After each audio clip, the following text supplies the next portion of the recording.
Hi everyone, welcome back to the channel. Today we have with us Jason, which is a specialist for the Toa Payoh area, and what he will be sharing will be the most hype project in 2025, or at least for January 2025. He'll be sharing with us the Orie, whether it's worth buying and whether it's worth all the hype. So let's welcome Jason, where he touched on the basic facts of the Orie first. Hey everyone, I'm Jason. I'm the project specialist for the Orie. So today I'll be sharing with you some of the key important information about the Orie. Yeah, the Orie is actually a very unique name, not so Singaporean-like. So how did the developers come up with such fancy name for the Orie? So Orie actually translates into OR and IE. So OR is origami, and IE is actually the Japanese name for home. So that's how the developers came up with Japanese-inspired name Orie. So it's called Origami Home, the longer so if you actually look at the function room, the grand function room and the gym, the structure of it, you can visibly see the origami folds incorporated into the design. That's another reason for you to visit the show flat, to see an Origami Home. Okay, anyway, let's go back to the Orie unit type and site plan. Can you tell us more about the basic facts and what it is so different as compared to the other projects in the area? Okay, sure. So for Orie, there's a total of 777 units comprised in two blocks both 40 stories tall, and they have a whole range of unit types from 1+ study all the way to 5-bedroom with private lift. So I believe 5-bedroom with private lift is pretty much sought after because the entire Toa Payoh area, you don't have the 5-bedroom unit type that actually comes with a private lift. The closest you have will be Gem, who also comes with 5-bedroom, but only about 39 units. With no private lift? With no private lift. Okay. Yeah, 2 of the bedrooms are pretty small. You can only accommodate single bed. How big is Gem Residences 5-bedder? So Gem Residences 5-bedder is a 1313 square feet compared to the Orie 5-bedder unit is at 1453 square feet. This is, and Gem Residences is pre-harmonization, right? Yes, and Gem Residences is pre-harmonization. It's a 2016 project, so that's also why Orie is very much sought after, because Toa Payoh being a very mature estate, you have many of the HDB upgraders who are looking to transit into private living, and this will be the next new kid on the block after 8 years wait. So I think post-harmonization does bring about benefit, because if you see, right, last time if I need the space, I need to go for like 5-bedroom in Gem Residences, 1313 square feet. But if I were to have a similar budget or looking at the same space, I can actually just go for a normal 4-bedroom because it's post-harmonization at 1216 square feet. So if I calculate all the aircon latch in, it will work out to be around 1003 plus, right? So it will make sense for me to get a 4-bedder instead of 5-bedder if I don't need it. Yes, exactly. So it really makes more sense right now if we were to compare, which I think we'll be touching on in a short while. We're comparing the unit layout types and why Orie has been thoughtfully designed by the developers. Renowned is actually a joint venture between CDL, Fraser's Property, and Sekisui House. So CDL, we all know, is I would say one of the top developers in Singapore, developing other projects such as the Mist. And Fraser's Property is also very, very well known in Singapore. And then Sekisui House, I think that's where they got the Japanese design element in. Okay. Actually, there are different bands of developers. I'm not sure if the viewers would know, but CDL is band 1, right? Then subsequently, you can go and Google it. I think it's under BCA. Yes, under BCA website, you can actually search these developers and you can look at the bandings awarded. So they are 品质保证. Okay, so anyway, back to the Orie. One thing that I realized about the site plan, right, it's actually very similar to the Mist. So if you know Mist is somewhere at Bukit Panjang, and how the developers develop it, right, what would you say will be the key difference between the site plan for the Orie versus the Gem Residences and Trevista? Because these two are the nearest project comparing, and how far has developers put thought into it so that the buyers in the future, they are buying Orie, will benefit from their design? So for site plan for the Orie, I'm very pleased to announce that Orie comes with full condo facilities. You actually have a 50-meter lap pool, 50 by 8, and then you also have a 30-meter relaxation pool, which is located actually on the upper first floor deck. The 30-meter lap pool that's also located on the upper first floor deck, and then it also comes with a tennis court and it comes with a dedicated pets corner. So all the units in the Orie is north-south facing. I think this is something that's the most distinguishing between, say, Orie, Gem, and even Trevista, because I don't, for the other two projects, the units there, they tend to get some amount of morning sun and afternoon sun as well, depending on the facing.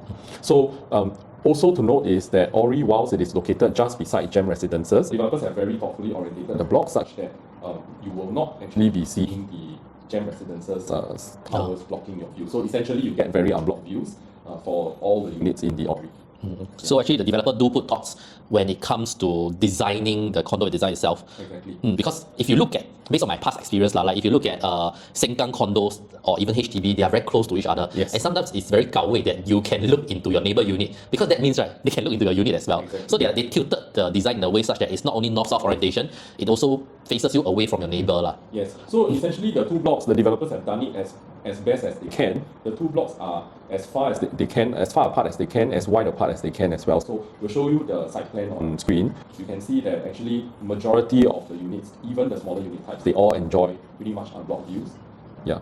Even the ones that are like partially blocked, the distance between each other from what I see is quite wide. How far is the distance? So the distance is about 43 meters apart. So if you think about the Olympic size swimming pool, that's about 50 meters. That's roughly the distance that you have between. So even you can enjoy a lot of privacy. Even if they have perfect eyesight, they can't really look into the unit lah.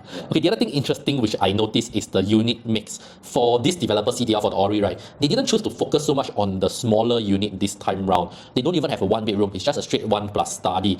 Is there a reason? So because the 1 and 2 bedroom, they only make up about 40% of the Orie as compared to the normal condos, they usually tend to have more 1 and 2 bedroom as opposed to the 3, 4 and 5 bedder. Yeah, so for Toa Payoh, because as we all know, Toa Payoh is a pretty much mature estate, so I think the developer is also well aware that there's a lot of focus placed on HDB upgraders, and pretty much a lot of people who are looking at Toa Payoh condos is going to be looking at it primarily for own stay purposes, and therefore they have accommodated to this demographics and created more 3-bedder and 4-bedders and even 5-bedder space. 5-bedders, you also have about 77 units to choose from versus, let's say, Gem Residences only 39.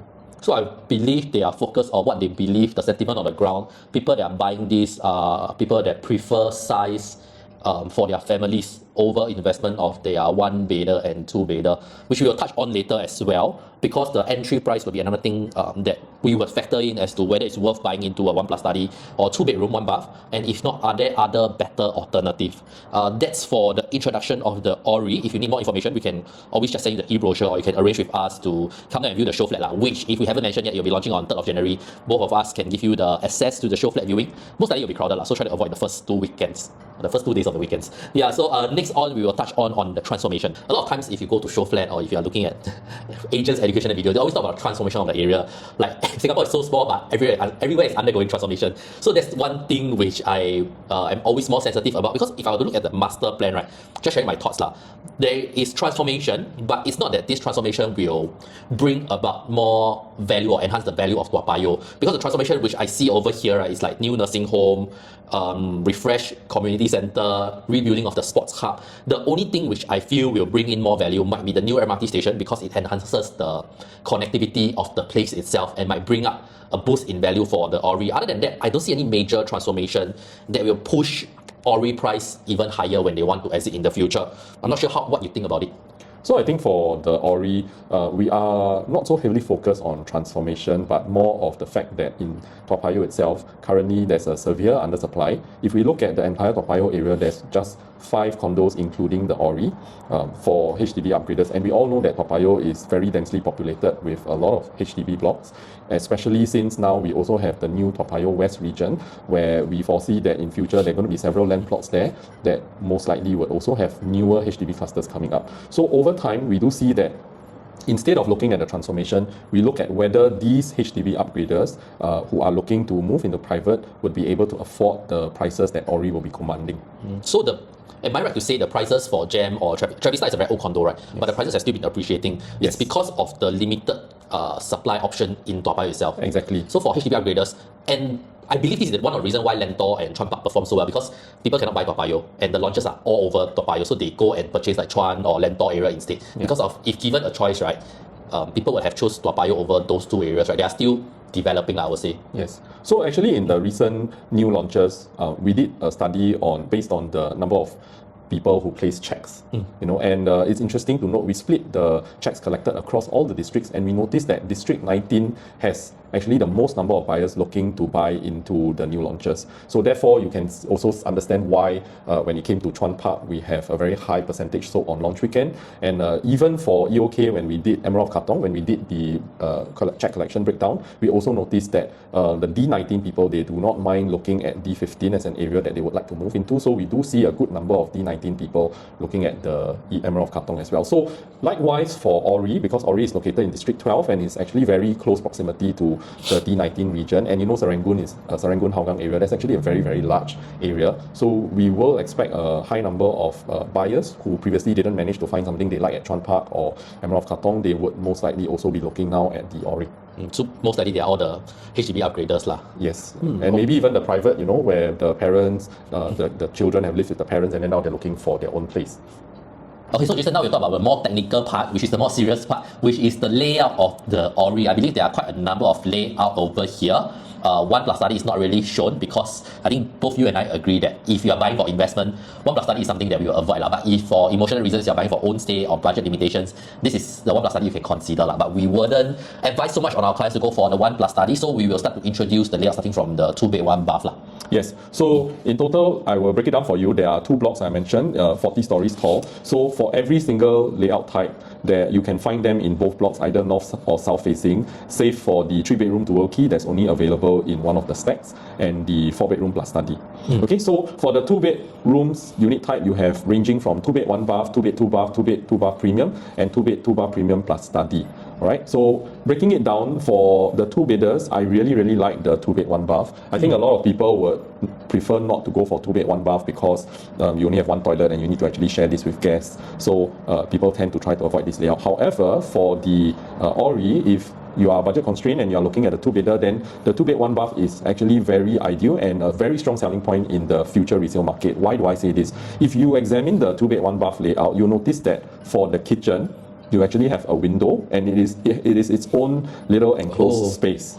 So you have the option of putting a sliding door to enclose the kitchen, and because there's a window, you have very good ventilation for the kitchen as well. So very thoughtful design by the developers for the 2-bed 1 bath layout. Also, if you look at the living and dining area, you have very clear demarcation on living on one side and dining on the other side. Of course, the little drawback is the dining area is located just outside of the bath, but I think we would really appreciate the demarcation of space. So for the 2-bed 2 bath, you have the 2-bed 2 bath dumbbell layout as well as the 2-bed 2 bath premium layout. The dumbbell layout is 646 square feet. The premium layout is 678 square feet. Now, if you really examine the 2 layouts, I would tend to prefer the dumbbell layout still for the efficiency of space. The additional 30 plus square feet of layout, I feel that you will find that actually in the corridor space leading to the traditional L-shaped layout for the 2-bed plus premium. But it seems that the 2-bed 2 bath dumbbell layout have a longer corridor leading to the living, because if I look at the floor plan comparison right side by side, the living and dining for the 2-bedroom premium seems slightly larger. Yes, so you actually have like a segmented kitchen space, segmented dining space, as well as a segmented living room space for the 2-bed premium. But for the 2-bed dumbbell layout, the difference is you get the little nook for the kitchen space, so you have the option of enclosing. But it's really personal preference. Really, yes, I think it will be personal preference. So my personal preference would likely be the 2-bed 2 bath dumbbell layout. Of course, also because it's 646 square feet, it's actually more affordable. And another thing I would like to highlight as well, why I prefer the 2-bed dumbbell layout. If you look at the balcony, all right, the balcony is jutting out. It is jutting out. It is not adjacent to another unit's wall. So when you stand at the balcony, you actually have very nice unblocked views from the 2-bed 2 bath dumbbell. So it's not like parallel to your neighbor. So you don't have like a wall beside you at the balcony. You know what I mean? Yeah. So, but really, of course, a personal preference, because the drawback, I think some people may comment that for the dining space, it's kind of don't have a very clear segment from the living room area.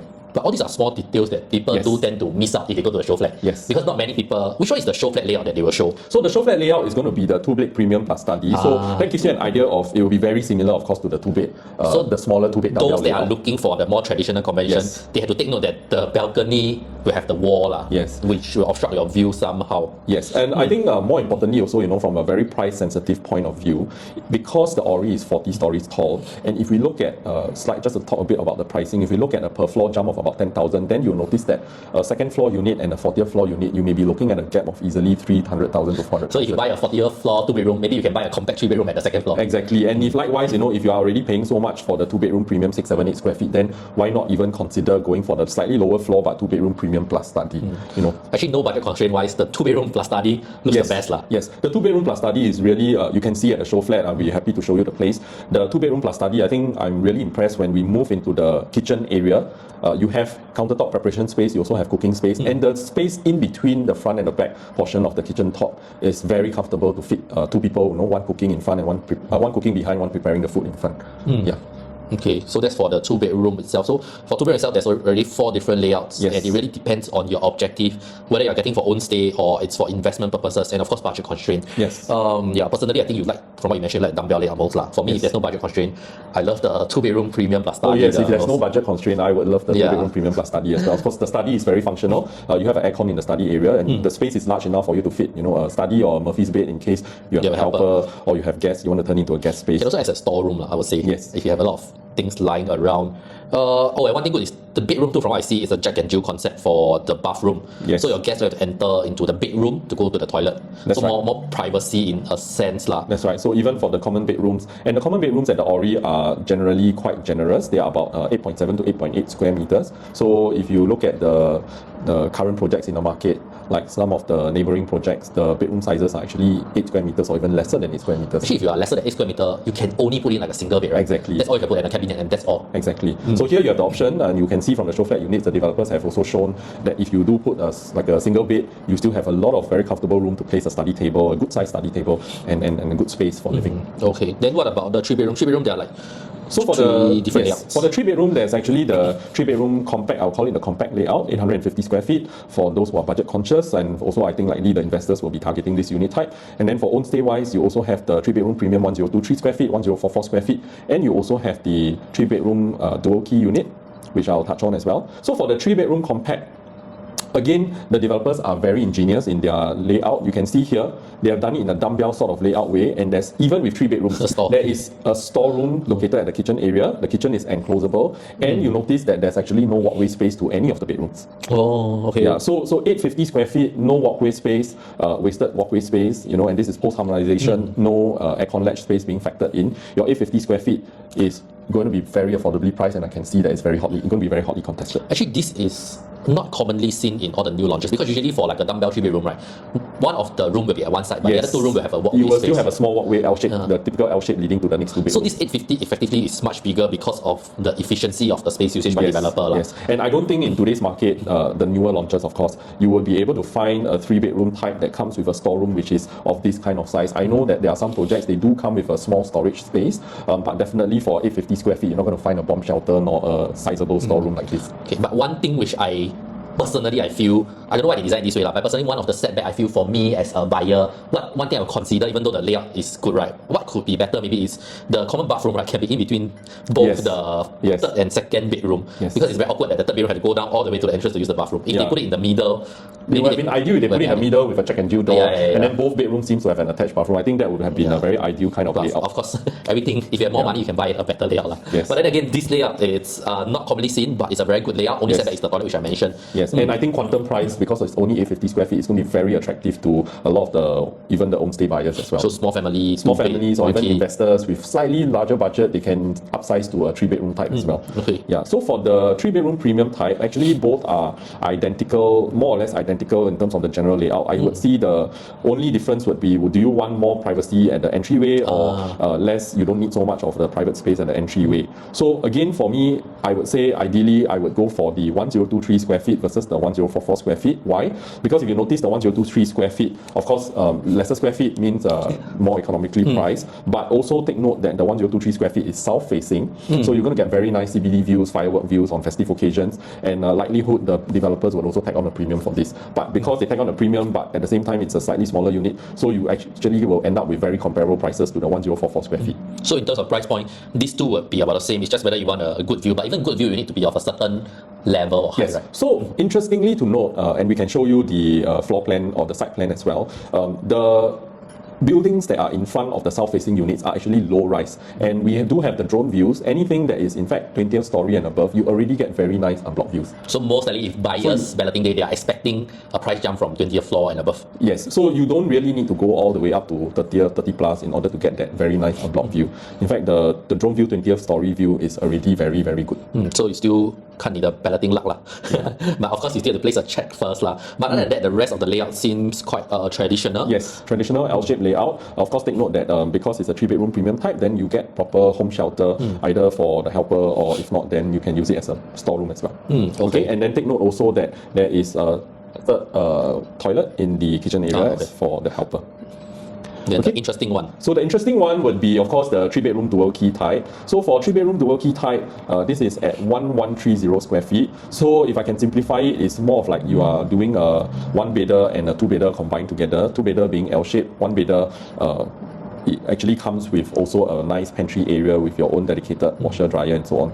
So 3-bedder wise, if you are looking at rental income play, it makes sense. And why the 3-bedder here, I would say, is good advantage over other available options in the Toa Payoh area is because if you look at this 3-bedder, you can still actually comfortably use it as a normal 3-bedder if you do not want to do it as a dual key concept and rent out one side. You know, and even for the 2-bedder side of the units, you notice that all the 2-bedders, the kitchen, the living room, they are all having nice views. They are all flanked on one side. So this is a very, very thoughtful design by the developers. This is something that I've seen. Jayden, is it by CDL? If you notice Jayden 3-bedroom, right, their kitchen have the same concept. So when you are of like a certain height, right, actually your kitchen has a very nice view. And it's meshed together with the living room, which I really like. And even though this is like a 3-bedroom dual key, if you were just to split it into the studio as a rental and the 2-bedroom for your own stay, right, you get an additional storeroom, which is the home shelter. And the space is not being compromised also for the 2-bedder. So you'll be quite perfect. Yes, so of course, regrettably, if they had done the kitchen kind of like a half height between the living and the kitchen area, I think it would have been so much nicer. But we can't have it all. But you can't hack that wall, right? You can't hack that wall because it's PVC. Based on the construction method used, you can't hack the wall. But of course, it's still very, very nice. You can actually consider putting the dining area and the balcony, and after you finish cooking, you can immediately serve the food up at the balcony. So you have guests coming over. Yes. So imagine if you actually zip track the balcony area, you turn on the air conditioning. It's really a very nice hosting area. Yeah. Okay, then moving on to the 4-bedder. Yes, so moving on to the 4-bedder. So again, for the 4-bedder, you can see that you have 4-bedder layout type 1216 square feet and the 4-bed plus study 1367 square feet. And again, what the developers have very thoughtfully done is they always try to make sure that all the bedrooms have that view that you're paying for. You know, so you can see from here, the 4-bedders, they are all flanked on one side. And then for the 4 plus study, of course, the study, no choice, we have to put it on the other side. But again, if you look at the study, you can see that the study is actually a very good space, unlike some of the developments today where they call it a study, but it is really just, you know, along the corridor of the 4-bedder leading to the bedrooms. Yeah. So, little cons that I feel for the 4-bedders is, of course, they don't have that traditional landscape layout that we typically see for the 4-bedders. But I do see this also, you know, if you look at it from a different perspective, they have done it very nicely to demarcate the living and the dining space. So for the dining space, you also have it beside your dry kitchen. And you have a very nice dining hosting area separate from the living space. So it's actually, like what you mentioned earlier on in the video, this is almost the size of a 5-bedroom in gem residences. Exactly. But one thing that I usually don't get for, okay, maybe it's because of space constraint. If you know, you go to most of the new launches nowadays, most of the 4-bedroom regretfully only have 2 proper toilets if you don't consider the WC. So not saying that it will be an issue, but maybe it's a first world problem. But if you have a 3rd toilet and you have 4-bedroom and you have family of 5 or 6, it would make more sense, especially during rush hour, right? But of course, you can't have best of both worlds because of space constraint. 2 toilets might be the max already. But other than that, like what Jason mentioned, is the conventional one. Now, the living and dining space is long as compared to wide. Personally, I would have preferred a wider living space. So nevertheless, even though it has been done in a portrait layout, if this is also one of the show flat unit types, so we'll be happy to show you that actually for the 4-bedder show flat layout type, because they have done it in a portrait way, right, your dining space is very comfortable. It can actually host, I think, easily a table of 10 or even 12, depending on the size of your dining table. Whereas for the traditional landscape, layout 4-bedders, actually you notice that because of the width of the wall-to-wall distance for the dining area, actually you may have some difficulty if you were to expand the dining space. It actually eats into the walkway space as well. Okay, understand. Yeah, so later I will be also touching a bit if, let's say, we were to compare between the 4-bedder layout at Gem versus the 4-bedder layout at Orie. How do they pan out? But so the show flat in Orie, which one would they showcase? The premium plus study or the normal 4-bedder? They'll be showing the normal 4-bedder. Okay. But I noticed that correct me if I'm wrong, the normal 4-bedroom seems slightly longer than the premium plus study. Premium study looks slightly wider instead of long. Oh, this one I also need to check. Okay, we'll find out the size sure. lah. Yeah. But you can come down and have a feel of the show flat for yourself. Yeah, and moving on, because just by looking at the floor plan itself, it's very hard to tell whether something is good or bad, right? There must be something to compare against. And if you compare around the area, I think you'll either be comparing against Gem, Trevista, or the latest launch, which is Chuan Park. So the 5-bedroom now, let's touch on the final unit type, the 5-bedroom. The 5-bedroom unit type comes with private lift, a very luxurious feel when you come home to your unit. It is again in the portrait layout, but with much wider wall-to-wall distance. Can I ask, will there be a show flat unit for this? Yes. Oh, okay. So show flat unit types is a 2-bed plus study, 4-bedroom, and 5-bedroom. Oh, okay. Yes. So for the 5-bedroom unit type, you can see again they have placed 4 bedrooms on one side and junior master on the other side with attached bathroom. Now for the 5-bedroom layout unit type, what's unique about this is you then get both north and south facing for both stacks in the development. Yeah, so let's say if you take the primarily north-facing unit, your junior master will be south-facing. You take the primary south-facing unit, your junior master will be north-facing. And they have done it in a very tasteful manner such that all the bedrooms do not have blocked views. Most likely it'll be very windy as well lah. Definitely a lot of cross ventilation. Okay, one thing I like about this is when your private lift come out, right, it surely opens up to your living and dining area. It will be a very wide view instead of a narrow view. More homely, I feel, which is the proper way to do a 5-bedroom because you're already paying such a premium for such a big unit, right? And what they nicely avoided is they put all the other bedrooms on one side. Yes. So there's a separation, privacy. Yeah, because you're already paying for a private lift, right? This is how they do it properly lah. And on top of that, there's like a wet and dry kitchen concept with the home shelter at the back and the back door for deliveries and other stuff lah. And the other thing I noticed is all the bedroom size are quite sizable. Yes. Also around 8.8 square meter. Yes. Nice So square if meter. you look at, it's about 8.8 square meters. So if you look at all the bedrooms, there's no need to fight amongst the children, because every single bedroom, of course, minus the master and the junior master, they are all of the same size and they can all fit a queen bed very comfortably.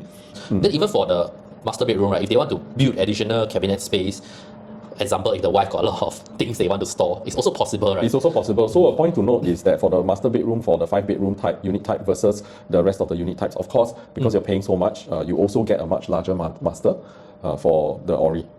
Okay. And just to take note, overall for the Orie, the square footage is 1453 square feet. So again, in today's market, if we were to compare, let's say with Gem Residences 5-bedder is only at 1313 square feet. So you do get a lot more space post-harmonization layout. So this 1453 is fully internal space without the aircon latch. So if we were to translate 1453 in a pre-harmonization world, how big would it roughly be? I would say you will add on at least another 8% in square footage for the aircon latch. So easily maybe 1,600. 1,006? Yeah. That's quite huge.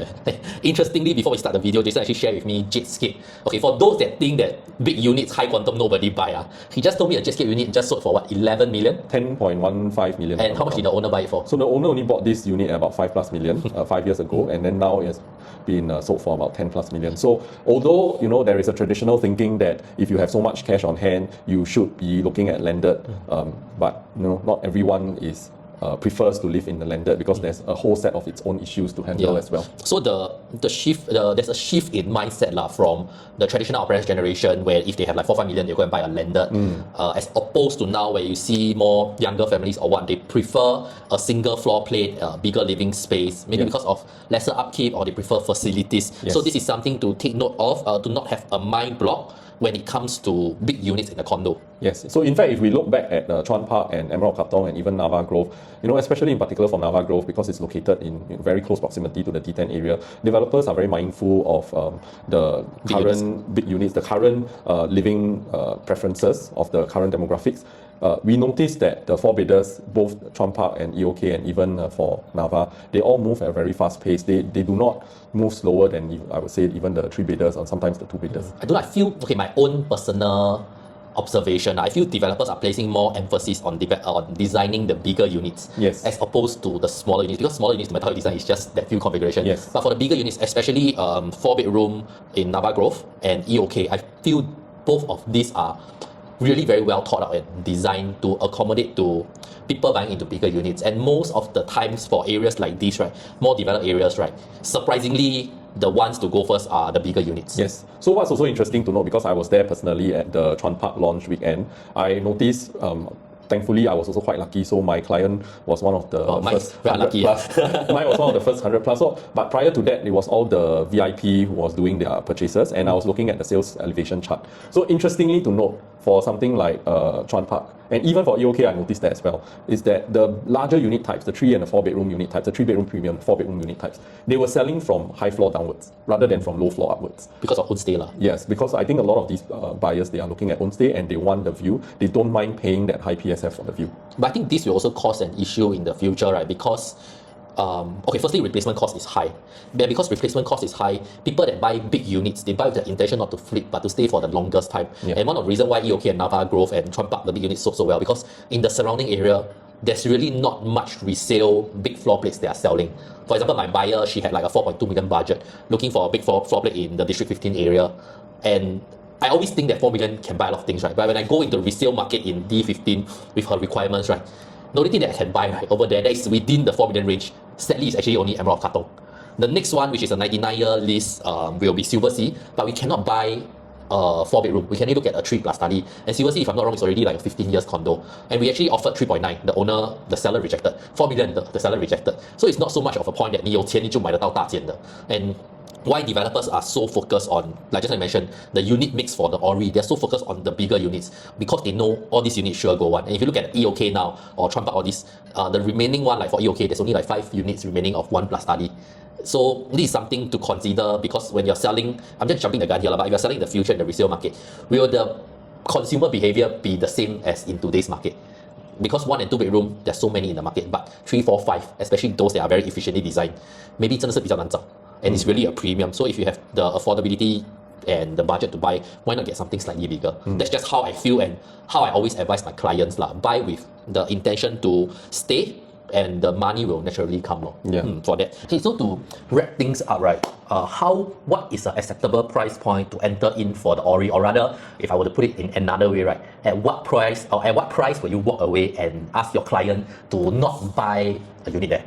Okay, so I think first and foremost, we need to understand that the buyers' demographics, especially for a place like Toa Payoh, you're going to have segmented investors as well as own stayers. And some of these own stayers, especially when you buy for own stay, what we've realized is that people are willing to pay a premium for it. So if I were to advise an investor on what is the acceptable price point for us to look at the Orie and what we should perhaps walk away, I would say we are looking at the Orie probably averaging at about 2,700 XX PSF, and it could well go past the 3,000 PSF mark simply because it's a 40-story tower for the higher unit. So again, if I go with the 10K per floor jump and we look at a 3 to 400 price quantum difference between the lowest floor and the highest floor, it's very likely that there will be high floor units transacting above 3,000 mark. So if you're an investor, I would reckon you would want to keep your investment sound. You would go for something that is from the lower floor to the mid floor range, potentially 20-something stories. I think that's still fine. You still have a big quantum difference between yourself as well as the highest floor unit. Okay, so we're probably looking at 2.7, 2.8 PSF, maybe even 2.9-ish is still something that is acceptable. And then of course, if you're buying for own stay and you really want that bird's eye view, panoramic view, then I would say just go in and hold the property for as long as just go in and hold the property for the longest time. And generally is tested and proven that the property prices in Singapore would still appreciate, especially if you have selected a good product such as the Orie. Okay. Then one thing to add on, which I feel the price is, I always advise my client also for everyone, regardless of the areas you're buying into, right? Always look at the acceptance price for the area. So in comparison, how I feel, right, or how I look at it is, if I look at the Orie today, next project that comes to mind is there any other new launch within the vicinity or close by that has already transacted at this price? And the project that I always use as comparison is Chuan Park lah. Like right now, the developers have already transacted at averagely 2005, 2006 PSF, and the remaining units they're asking for 2006, 2007 and above. Yes, and remember this is actually a pre-harmonization project for Chuan Park. So if you do factor in like a 7-8% harmonization effect on the price, then something that's 2.5, 2.6 is in fact 2.7.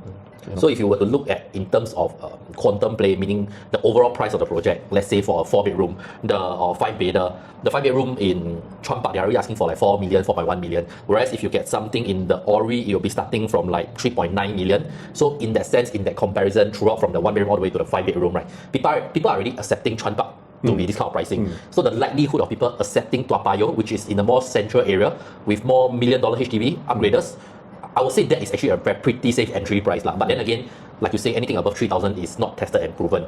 I will have my reservation. But unless for own stay, then because Toa Payoh, there's nothing new for you to buy already. The next one might be the GLS that is 5-10 years down the road, but it will not be in the central of Toa Payoh. It will be like Toa Payoh West. So potentially nearer to Caldecott MRT station. So if the developers have a very kind heart, they'll launch from 2007 PSF starting from. So I would say, to summarize, a good range you feel to enter will be 2007. Anything above 3,000, think twice before entering, unless you're buying for your own stay. Correct. Then the thing is, if you're already buying in at this price point, let's say you buy a 2-bedroom premium for 2 million at Toa Payoh, or a 3-bedroom at 2.6, 2.7 million, who will be the potential buyers, or who is supporting this demand over here? Yeah, so if we look at Toa Payoh, in fact, since 2017 till now, the last we counted was in September, there has already been 215 units of Toa Payoh HDB flats that transacted above the $1 million mark.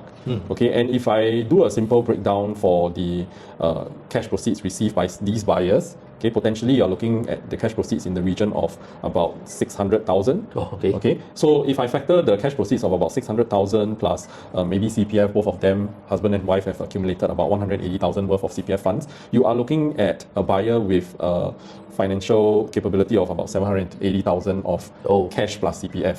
Now, if I reverse calculate that into whether it is affordable for this profile of buyers to buy into the Orie. So let's take the compact 3-bedder at 850 square feet.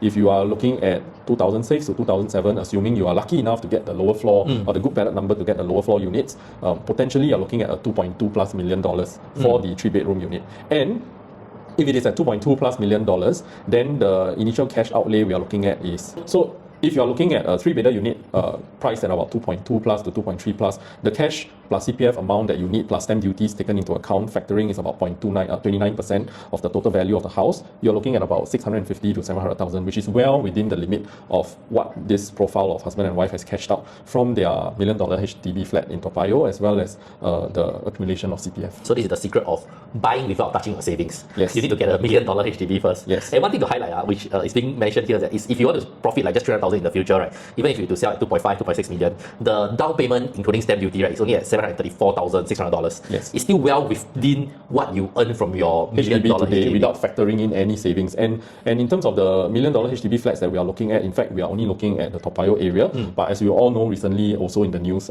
if you look at the Bidadari estate, which is also relatively close to the Toa Payoh region, they are also having many HDB flats these days transacting at the 900 to 1 million and above 1 million range.